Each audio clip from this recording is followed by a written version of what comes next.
दोस्तों, क्या आप दुनिया के सबसे विशालकाय सांप को जानते हैं? दोस्तों, आज से लगभग 60 मिलियन साल पहले डायनासोरों की प्रजातियां पाई जाती थी, जो बहुत विशाल आकार में और खूंखार हुआ करते थे। लेकिन धरती पर एक ऐसा उल्कापिंड टकराया जिससे पूरी पृथ्वी तबाह हो गई और पृथ्वी से सारे डायनासोरों का अंत हो गया।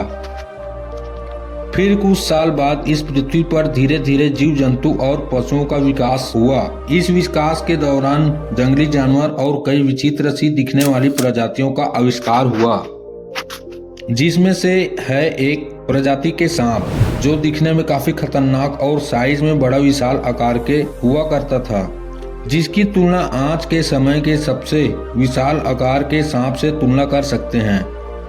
दोस्तों, आपके मन में चल रहा होगा कि दुनिया का सबसे बड़ा सांप एनाकोंडा होगा, लेकिन यहाँ पर आप गलत हैं। हम बात कर रहे हैं दुनिया के सबसे बिगेस्ट सांप के बारे में, जो आज से लगभग 6 करोड़ साल पहले रहता था। जी हाँ दोस्तों, हम बात कर रहे हैं टाइटेनोबोआ के बारे में। दोस्तों, जब हमारी पृथ्वी पर सबसे भयानक और खूंखार प्रजातियों के डायनासोरों का राज चलता था, तब सांपों में सांपों का राजा टाइटेनोबोआ का राज होता था, जो कई विशाल आकार में होता था। दोस्तों, टाइटेनोबोआ उस समय का सबसे बड़ा नरभक्षी सांप हुआ करता था, जो इनका आकार लगभग 50 फुट के आसपास, यानी आज के समय का सबसे बड़ा सांप एनाकोंडा के 2 गुने से भी ज्यादा विशालकार हुआ करता था, और इसका वजन अनुमानित 1135 किलोग्राम से भी ज्यादा हुआ करता था, जो इसे अब तक का सबसे बड़ा सांप बनाता है। सन 2009 में कोलंबिया के सेरेजोन कोयला खदान में टाइटेनोबोआ के जीवाश्म खोजे गए थे, जो इस प्रजाति के अस्तित्व का प्रमाण देते हैं। यानी इस जमाने के मोआ कॉन्स्ट्रिक्टर और एनाकोंडा के पूर्वज माने जा सकते हैं।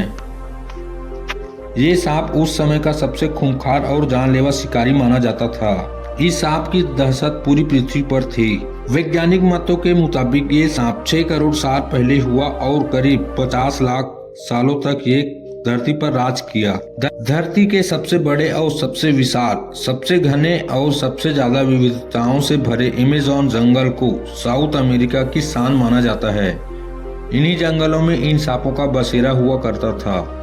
ज्यादातर ये सांप मुख्य रूप से उष्णकटिबंधीय जंगलों में रहता और शिकार भी करता। ये अनुकूलित वातावरण, गर्मी यानी 30 से 35 डिग्री सेल्सियस तापमान वाले इलाकों में पाया जाता था। दोस्तों, अब आपने जान लिया कि ये कितना विशाल आकार और कहाँ पाया जाता है। अब जान लेते हैं इनका आहार यानी भोजन के बारे में। जितने भी जीव जंतु पाए गए हैं, उनका भोजन सबसे पेचीदा और आवश्यक होता है। दरअसल इस सांप का शरीर इतना विशाल आकार में होता था, इसी से आप अंदाजा लगा सकते हैं कि ये जंगलों में कैसे सरवाइव करते थे। दोस्तों, ज्यादातर ये सांप पानी में रहता था। अपना भोजन मछलियाँ और मगरमच्छों का शिकार करता था। ये अपने शिकार को मारने के लिए शिकार के चारों ओर कुंडली लपेटकर, यानी इसकी कुंडली लपेटने की क्षमता लगभग 400 psi का दबाव डालकर मारता था, जिससे शिकार का हड्डी चूर चूर हो जाता था और शिकार मर जाने पर सीधा निगल जाता था। सोचो, वह इतना खतरनाक और डरावना हुआ करता था। दोस्तों, ये थी टाइटेनोबोआ के बारे में कुछ बातें। अगर ये वीडियो अच्छी लगी हो तो वीडियो को लाइक करके चैनल को सब्सक्राइब जरूर से करिएगा। धन्यवाद।